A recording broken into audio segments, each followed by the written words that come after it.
வீடு வீடாக சென்று கழகத்தை சார்ந்த மகளிர் அணியினரும் இளைஞர் அணியினரும் கழகத்தை சார்ந்த முன்னோடிகளும் சென்று வீடு வீடாக திண்ணை பிரச்சாரத்தை ஏற்கனவே நாங்கள் ஆரம்பித்து விட்டோம். இன்று பணிமனைகளை திறந்துவிட்டு நாளை காலை எங்கள் துணை முதலமைச்சர் திரு உதயநிதி ஸ்டாலின் அவர்கள் சுமார் 11 மணி அளவிலே வேட்பு மனுவை தாக்கல் செய்ய உள்ளார். அவர் தாக்கல் செய்த பிறகு நாளை மாலை அவர் பிரச்சாரத்தை தொடங்க உள்ளார்.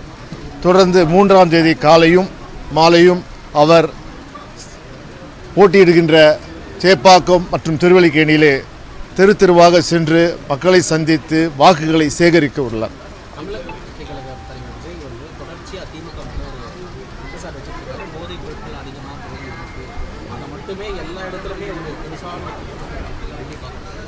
தமிழகத்தை பொறுத்தவரை பார்த்திருக்கிறால் இந்தியாவிலே தலை சிறந்த மாநிலம், முன்னேறுகின்ற மாநிலம் எது என்றால் அது தமிழ்நாடு தான்.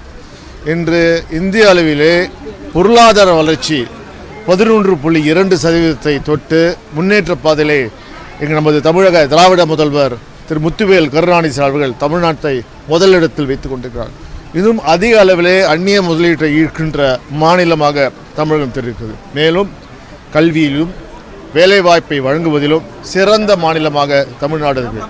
அனைத்து துறைகளிலும் தமிழ்நாடு தலை சிறந்து விளங்குகிறது.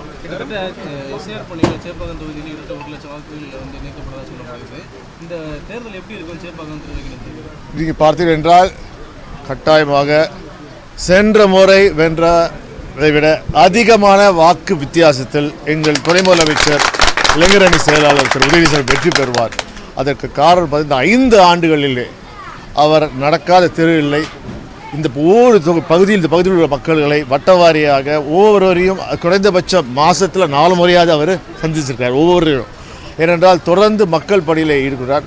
அது கொரோனா காலமாக இருந்தாலும் சரி, வெள்ளத்தால் பாதிக்கப்பட்ட காலமாக இருந்தாலும் சரி, அதே போல் நலத்திட்டங்களை வழங்குவதாலும் சரி, மக்களை சந்திப்பதிலே முன்னுரிமை அளித்து மக்கள் குறைகளை தீர்த்து. இதுக்கு பார்த்தீங்கன்றால் சேப்பாக்கத்தில் பழைய நிறைய பிரச்சனைகள் இருந்தது. ஏனென்றால் கிட்டத்தட்ட பார்த்தீங்கன்னா இது சிறிய தொகுதி, அதுமாதிரி குறுகிய தெருக்கள்.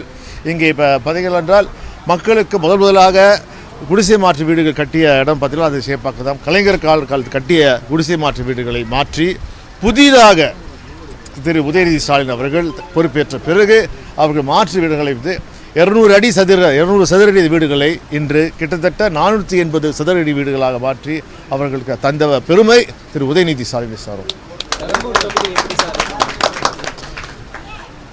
234 தொகுதியிலும் திமுக கூட்டணி வெல்லும். அது மட்டும் இல்லாமல் பார்த்தீங்கன்னா இந்த தேர்தல் பொறுத்த வரைக்கும் நீங்கள் ரொம்ப தொடர்ந்து கேட்டே இருக்கீங்க.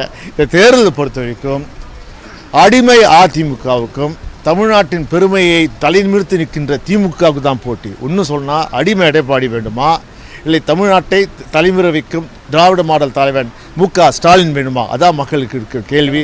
அவர்கள் தெளிவாக இருக்கிறார்கள். அவர்கள் தேவை தமிழ்நாட்டின் பெருமை, தமிழ் மொழியை காக்கும், தமிழ்நாட்டின் பெருமையை காக்கும் முத்துவேல் கருணாநிதி ஸ்டாலின் வேண்டும் என்று தெளிவாக இருக்கிறார்கள்.